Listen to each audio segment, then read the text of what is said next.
మాట్లాడాడు చూడండి ప్రియులారా. మత్తయి సువార్త 28వ అధ్యాయం 10. మత్తయి సువార్త 27వ అధ్యాయము 40వ వచనం చదువుకుందాం ప్రియులారా.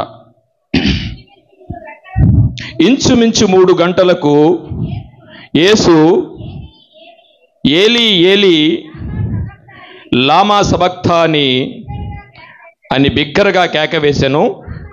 ఆ మాటకు నా దేవా నా దేవా నన్నెందుకు చేయి విడిచితివి.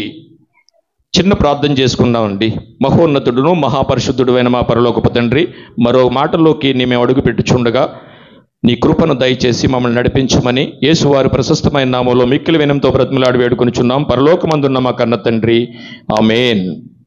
ప్రియులారా, యేసు ప్రభు వారు సిలువలో పలికిన 7 మాటలు కేవలం క్రైస్తవులకు మాత్రమే కాదు ప్రియులారా, ఈ భూమి మీద బ్రతుకుతున్న ప్రతి మానవుడికి అత్యంత ఆదర్శప్రాయమైన మాటలుగా నిలిచిపోయాయి ప్రియులారా.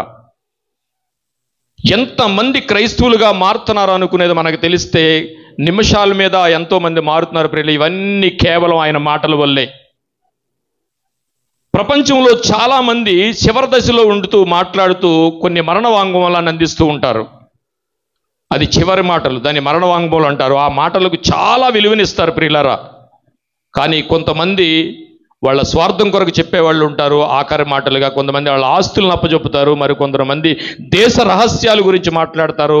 ఏదైనా మనుషులు వాళ్ళ పరిధిలోనే మాట్లాడతారు. కానీ ప్రపంచానికి ఇచ్చిన వాంగ్మూలం ఎక్కడా మనకి వినిపించినట్టుగా లేదు ప్రియులారా. యేసు ప్రభు వారు పలికిన 7 మాటలు, ఈ 3 మాటలను మనం చూసుకున్నట్లయితే మనుషుల కొరకు మాట్లాడిన మాటలు. యేసు ప్రభు వారు మొట్టమొదట మాట్లాడిన 3 మాటలు మనుషుల కొరకు మాట్లాడిన మాటలు. చూద్దాం. లూకాసు వార్తలో కనబడతాయి. ఏమండి, అసలు మనకి ఉన్నవన్నీ లూకాసు వార్తలో 3 మాటలు కనబడతాయి, యోహాను సువార్తలో 3 మాటలు కనబడతాయి. ఒక్క మాట మాత్రమే మత్తాయి మార్కులో మనకు కనిపిస్తూ ఉంటాయి ప్రియులారా. మొట్టమొదట మాట్లాడిన 3 మాటలు కూడా యేసు ప్రభు వారు పరుల కొరకు మాట్లాడుతున్న మాటలు. అవి మనం చూసినట్లయితే ముందుగా మనం తండ్రి వీరేమి చేయుచున్నారో వీరెరుగరు, అది మనుషుల గురించి మాట్లాడుతున్నమాట. నేడు నీవు నాతో కూడా పరదేశంలో ఉందువు, అది కూడా మనుషుల గురించి మాట్లాడుతున్నమాట. 3వ మాటగా మనం మాట్లాడుకున్న అమ్మాయి ఇదిగో నీ కుమారుడు నీ తల్లి, ఇవన్నీ మనుషుల గురించి మాట్లాడుకున్న మాటలు. కానీ 4వ మాట నుంచి చివరి 4వ మాటలు మనం చూసామంటే యేసు ప్రభు వారు తండ్రితో మాట్లాడుతున్న మాటలు ప్రియులారా. ఆత్మీయ సంబంధమైన మాటలుగా ఇవి మనం తీసుకోవాలి ప్రియులారా. అలాంటి విషయానికే మనకు వచ్చేటప్పటికి ఈ 4వ మాట మనుషులతో మాట్లాడుతున్న మాటలు కాదు ప్రియులారా. ఈ 4వ మాటను మనం తీసుకుంటే యేసు ప్రభు వారు తన తండ్రితో ఆత్మీయ సత్యాల గురించి మాట్లాడుతున్న మాటలు. ఇందులో ఎన్నో మనకి కనిపిస్తాయి ప్రియులారా. ఆలోచిద్దాం. యోహాను సువార్త 19వ అధ్యాయం 25. అటు తరువాత సమస్తమును చదవండి. ఇందాక చదువుకున్నది యేసు 27:46 అండి.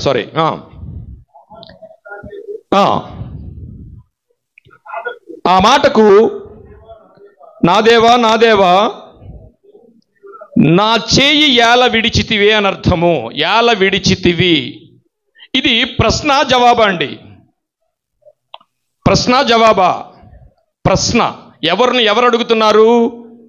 కుమారుడైన క్రీస్తు సిలువలో వేలాడుతూ తండ్రి అయిన దేవుణ్ణి ప్రశ్నిస్తున్నాడు ప్రియులారా. ఎలా ప్రశ్నిస్తున్నాడు? బిగ్గరగా కేకవేసి మరి ప్రశ్నిస్తున్నాడు ప్రియులారా. ఈ మాటను మార్కు గారు రాశారు.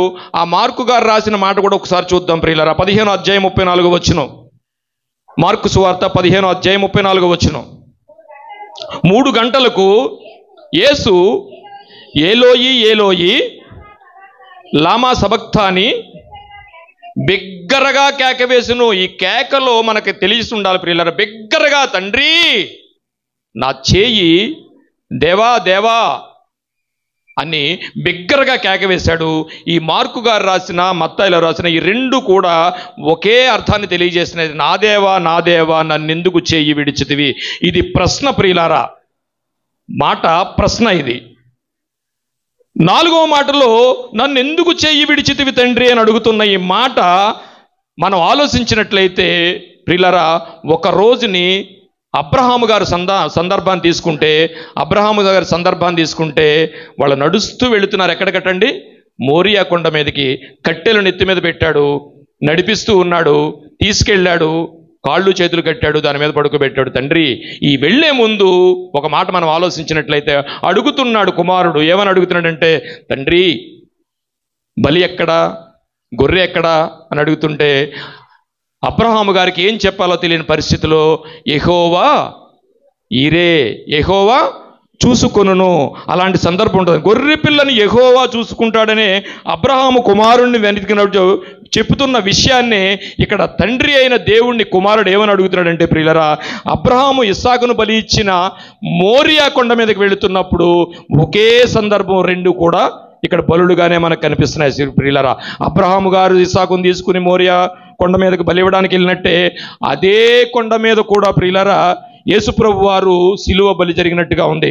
ఒకే కొండ, అది మోరియా కొండే కాలానుగుణంగా మారి గొల్కొత్తుగా కొండగా మారింది. ప్రియులరా, ఆ కొండ మీదే యేసుప్రభు వారికి ఎక్కడైతే అబ్రహాము గారు తన కుమారుణ్ణి బలి ఇవ్వడానికి కట్టెలు పేర్చాడో, జాగ్రత్తగా ఆలోచించండి, కట్టెలు పేర్చాడో అదే కొన్నాళ్ళకి కాలానుగుణంగా అక్కడ గొల్కొత్తా కొండగా మారింది. ప్రియులరా, అదే స్థలంలో అప్పుడే అక్కడదంతా యెరూషలేముగా కట్టబడింది.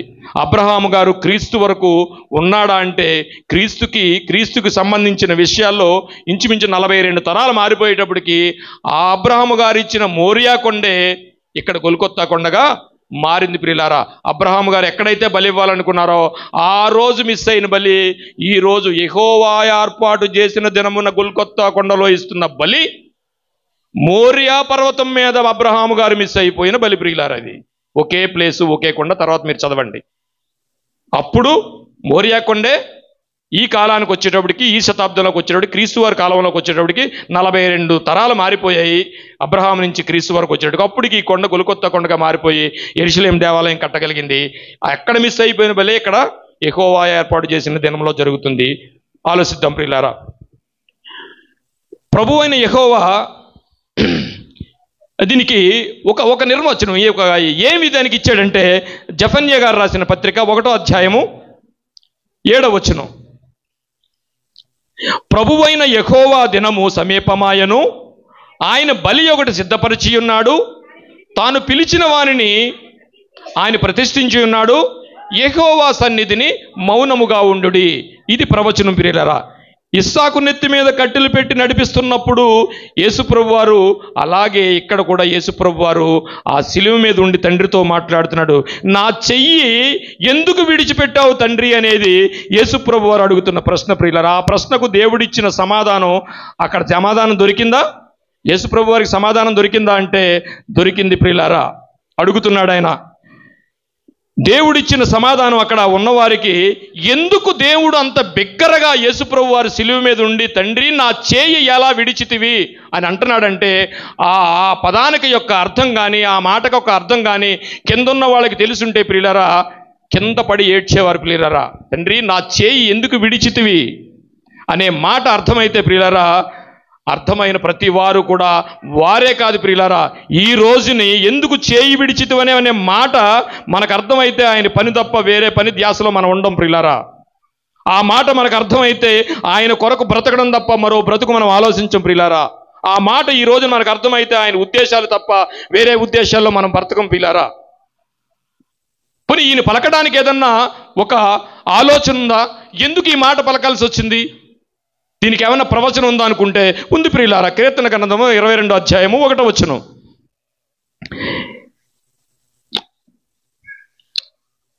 దీనికంటే ముందు చక్కగా ఎందుకు ఆయన జవాబు ఇచ్చాడో, నా దేవా నా దేవా. ఎక్కడిది? యేసుప్రభు వారు రక్తపు ముద్దగా మారి సిలువలో పలుకుతున్న ఈ మాట ఎప్పటిది అంటే 1000 సంవత్సరాల క్రితం సుమారు కీర్తనాకారుడు రాసిన 22వ అధ్యాయంలో 1వ మాట. లేఖనం నెరవేర్పు చూడండి ఎంత గొప్పగా ఉంటుందో. బైబిల్ అండి. లేఖన నెరవేర్పు ఎలా ఉంటుందంటే, ఎందుకు ఇంత వెన్ని విరుచుకుని దేవుడి గురించి మాట్లాడుతున్నామంటే అది బైబిల్. గమనించండి ప్రియులారా, నా దేవా నీ నేల విడిచితివి, నన్ను రక్షింపక నా ఆర్తధ్వని వెనక నీ వేళ దూరముగానున్నావు. ఎప్పటిదండి ఈ మాట? యేసుప్రభు వారు సిలువలో మాట్లాడుతున్నాడు.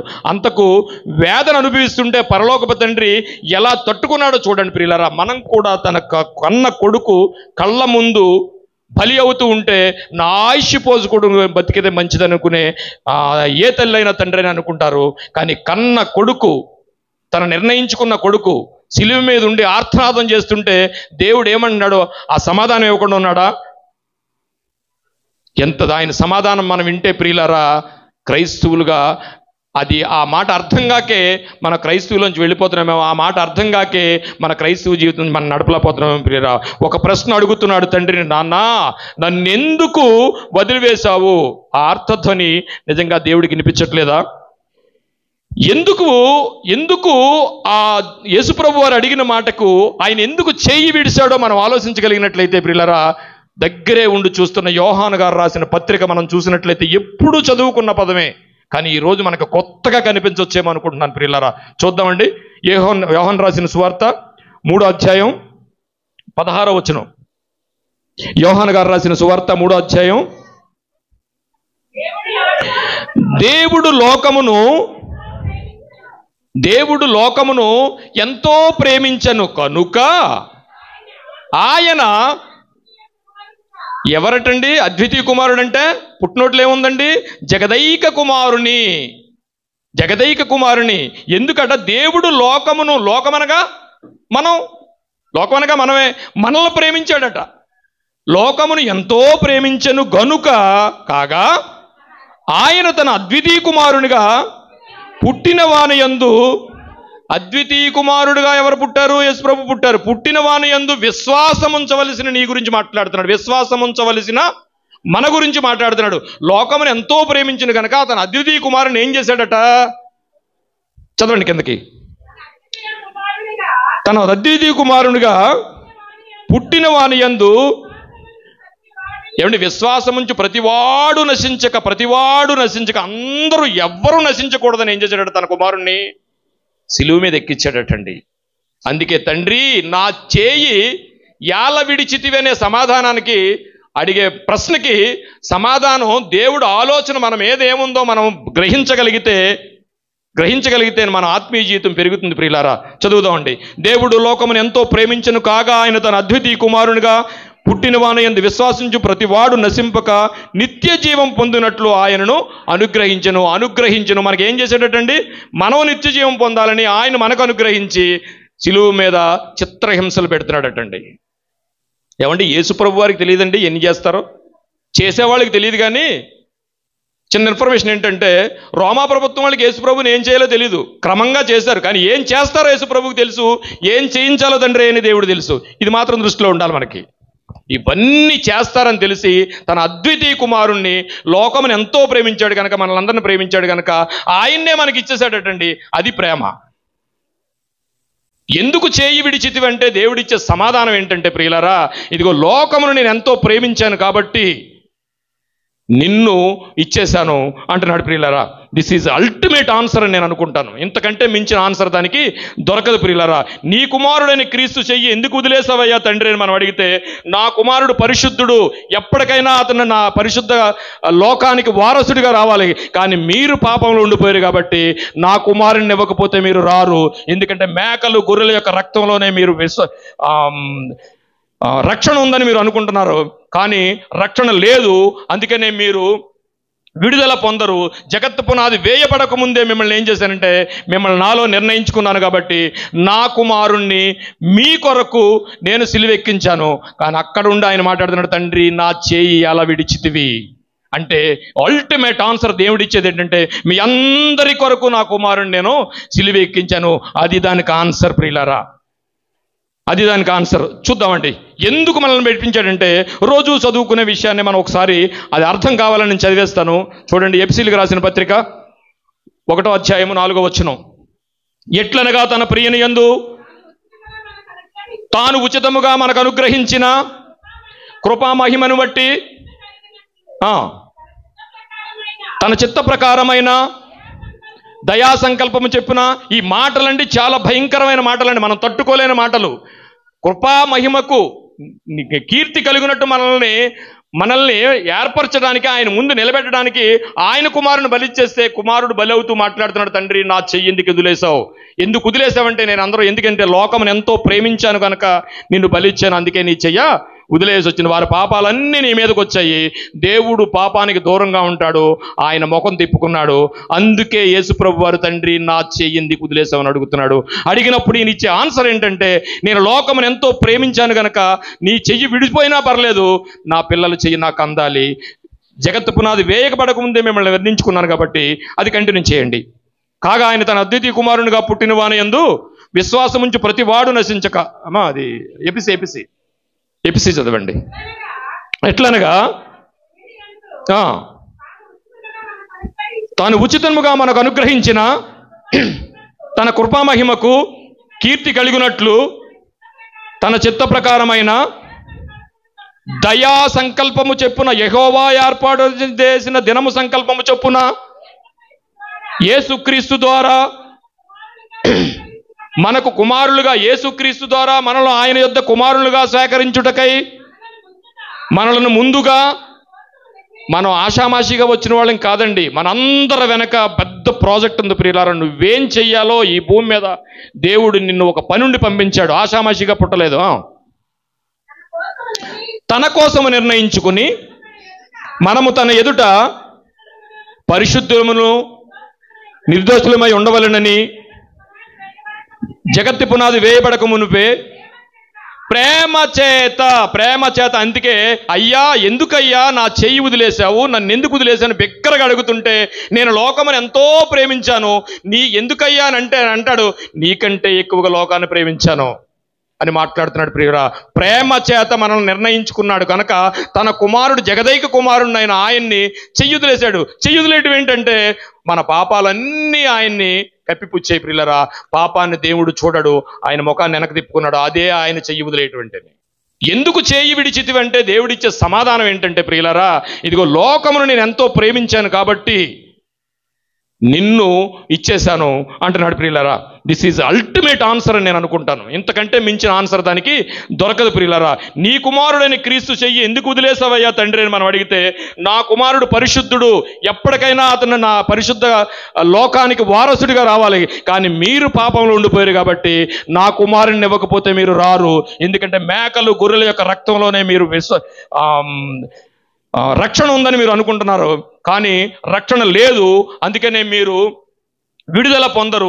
జగత్తు పునాది వేయబడక ముందే మిమ్మల్ని ఏం చేశానంటే, మిమ్మల్ని నాలో నిర్ణయించుకున్నాను కాబట్టి నా కుమారుణ్ణి మీ కొరకు నేను సిలువెక్కించాను. కానీ అక్కడుండి ఆయన మాట్లాడుతున్నాడు, తండ్రి నా చేయి ఎలా విడిచితివి అంటే అల్టిమేట్ ఆన్సర్ దేవుడిచ్చేది ఏంటంటే, మీ అందరి కొరకు నా కుమారుణ్ణి నేను సిలువెక్కించాను. అది దానికి ఆన్సర్ ప్రియులారా.